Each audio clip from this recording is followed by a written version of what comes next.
Ang tanong ng taong bayan, sino nag-utos? Madam Chair, nobody can make an utos or an order to a Secretary of National Defense. Kundi, somebody above him. And who is above the Secretary of National Defense? It is the President of the Republic of the Philippines.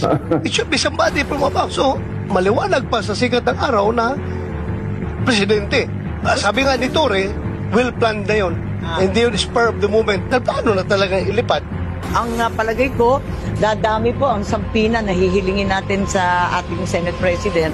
Pagkarami-raming absent, makikita natin tayo-tayo lang na narito. Pag nag-issue tayo ng subpoena at hindi siya mag-attend at kinontempt natin, pwede bang ang utusang kong hulihin si General Torre ay si General Torre? Pero baka kasi kasama sa 80-page plan yung paghuli kay Senator Bato. So hindi talaga pwedeng ibigay muna sa atin. Senator Bato, anong comment niyo dan?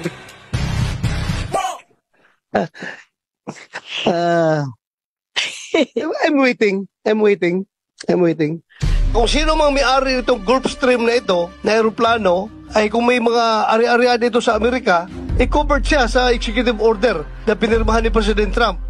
So kung sino mang may-ari ng aeroplano na yan, mananagot siya. Sigurado ako, kung may Gulfstream ka na aeroplano, meron kang mga ari-arian sa Amerika. Kaya prepare for the repercussions of your